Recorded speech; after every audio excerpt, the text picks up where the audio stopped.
संसार म्हटल्यानंतर त्रास असतोच रे, नांदायला गेल्यानंतर त्रास असतोच रे, नोकरीला गेल्यानंतर वरचा साहेब कळत नसून सुद्धा बोलणारच रे.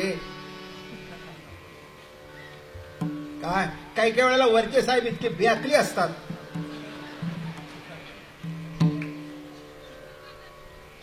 की त्याला काही कळत नसतं. तो आल्यावर म्हणतो हे बरोबर केलं नाही, त्यालाही कळत नाही काय बरोबर केलं नाही, यालाही कळत नाही सगळं बरोबर आहे. हा केला काम करायला शिकायचा, नीट करून आणतो. साहेब तुमच्या कसं लक्षात आलं चटकन, काय करता करता काय, अडला नारायण करता काय, काही चुकलं नाही. साहेब काय म्हणून तर तुम्ही या पदावर आहे, तीच फाईल करून हा आता बरोबर झालं. अरे काय बरोबर झालं, काय बरोबर झालं ते तरी कळलं का तुला. पण इलाज नाही, इलाज नाही. मग घरी आल्यावर वैतागला, बायको म्हणली द्या सोडून 6 महिन्यात रिटायर होतोय. नको बा मान,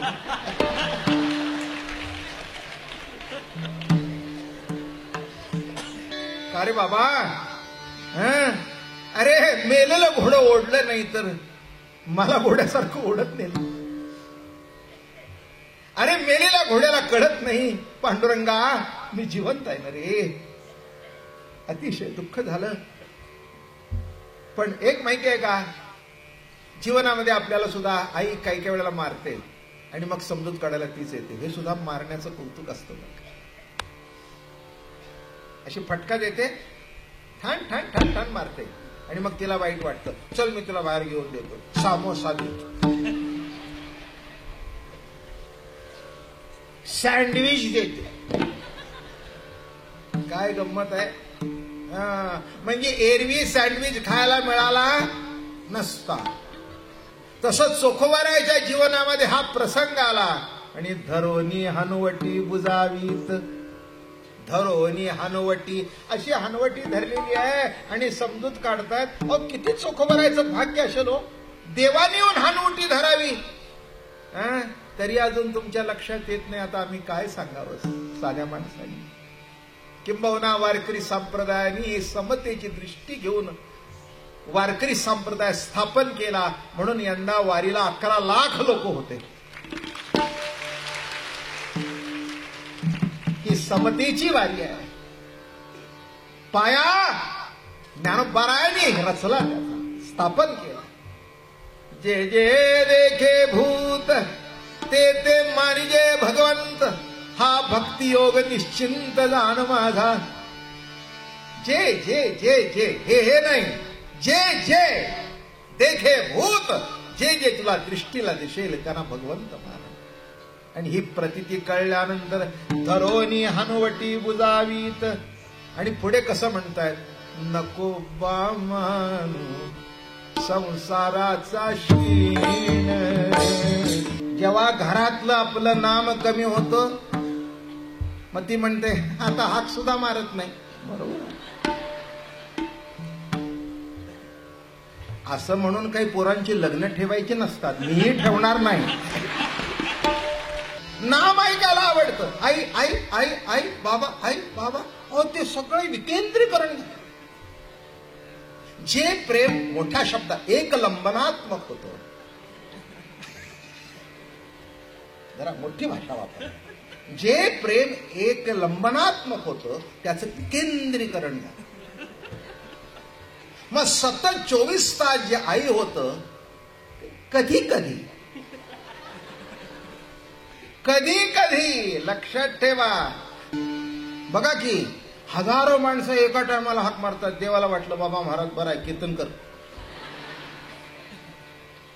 तू आपलं माझ्याबद्दल सांगतोस, कृष्ण असा कृष्ण तसा त्याची रास अशी, पण माझं नाव कोण घेतो हे करा. माणसं म्हणतात वा काय तत्वचिंतन झालं. अरे तत्वचिंतन झालं पण नाम राहिलं ना. बरं झालं तू तरी देहाची जात बघत नाहीस, तू हृदयाची जात बघतोस. म्हणून जीवनामध्ये माणसाच्या रंगाकडे बघू नका, त्याच्या रूपाकडे बघू नका. त्याच्या हृदयातून पाझरणाऱ्या प्रेमाकडे बघा. हे बघण्याकरता तुमचं हृदय सुद्धा चोख व्हावं लागेल.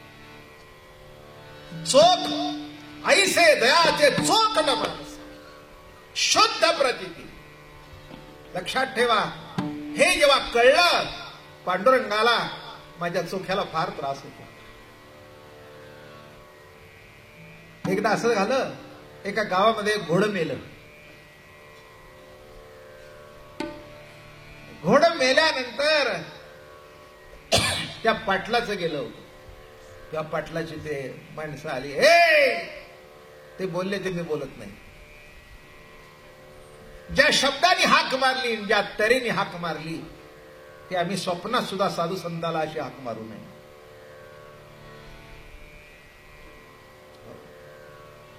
शिव्या दिल्या. पूजेला बसले होते. इथे तोंडाने नामस्मरण चालू आहे, पण काय करावं, कान उघडे आहेत ना. कानामध्ये शिव्या शिरत होत्या, अपशब्द शिरत होते, हिनावणी शिरत होती. विनवणी कोणीच करत नव्हतं. पूजा टाकली, उठले. चल रे, काय लाज वाटते का तुझ्या जीवाला? पूजा करतोस? अरे तू कसली पूजा करतोस? गावठी कर. आणि ते घाण सुटलेलं घोडं ओढत ओढत नेलं. दुःखी झाले. पांडुरंगा, का रे बाबा असं केलंस? का रे केलंस?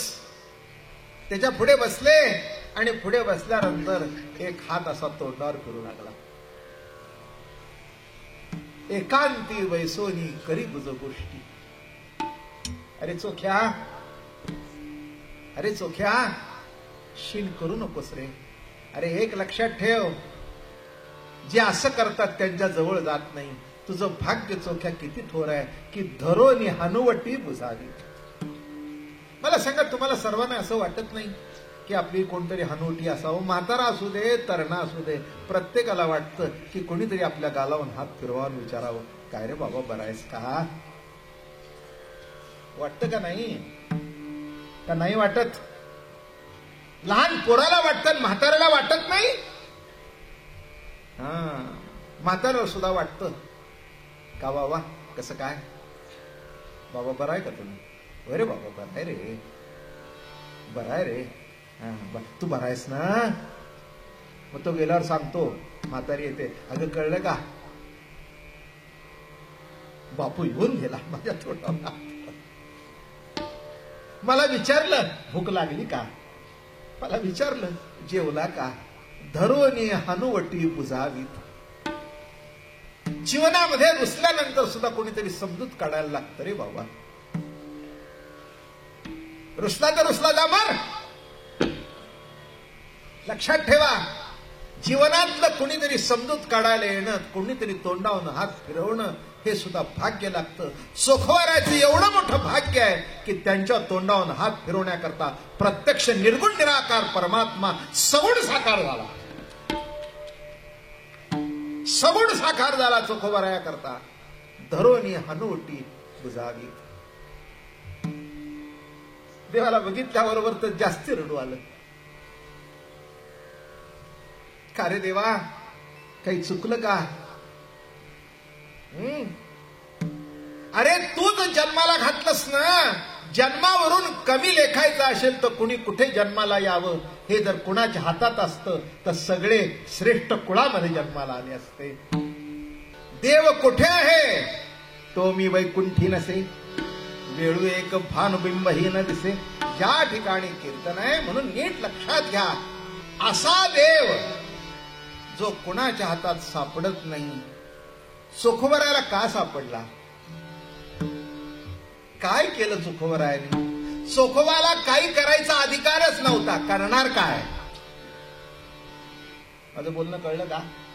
काही करायचा अधिकारच जो चोखोबरायाला नव्हता, तर चोखोबराय करणार काय? चोखोबराय काहीच करत नव्हते. एकांती बैसोनी करी गुज गोष्टी. चोखोबरायाला जवळ घेतलं. चोखोबा, त्रास झाला संसारामध्ये, हीन कुळामध्ये जन्म झाला.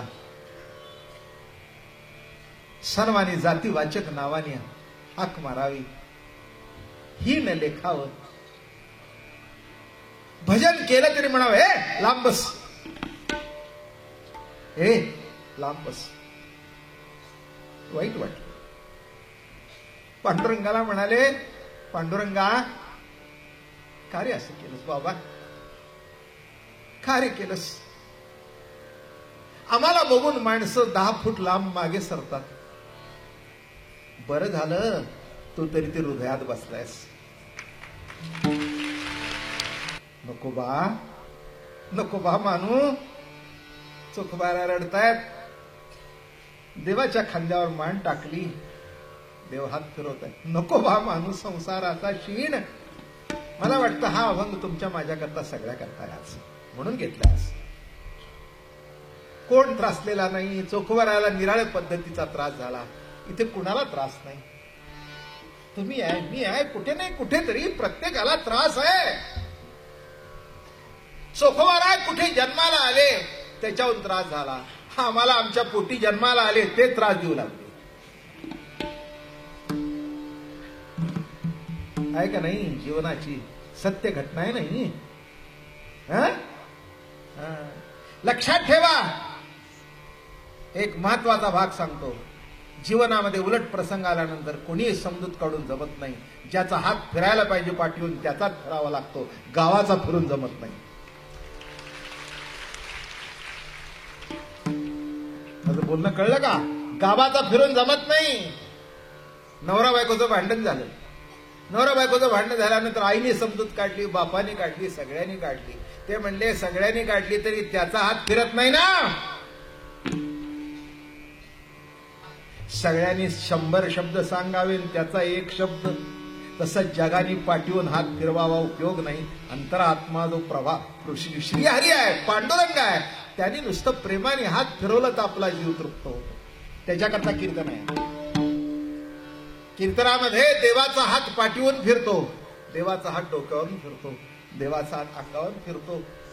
पण तुम्हाला जाणवत असेल तर, तुम्ही जर म्हणला आम्ही देवच मानत नाही, दे सोडून बाबा. हे काही कीर्तन तुझ्या करता नाही ना, असे इथे कोणी आलेलेच नाही. एवढी गर्दी करून कशाला येतील? त्यांना इथे येणाऱ्या प्रत्येक माणसाला हेच वाटतंय माझ्या संसारामध्ये अडचण आहे. पांडुरंगा बघा, नाही आज माणूस प्रत्येक घरी जाताना हाच अभंग गुणगुणून जाईल. आयुष्यभर एवढाच अभंग गुणगडला तरी पुष्कळ झालं. नको बा मानू संसाराचा शीण.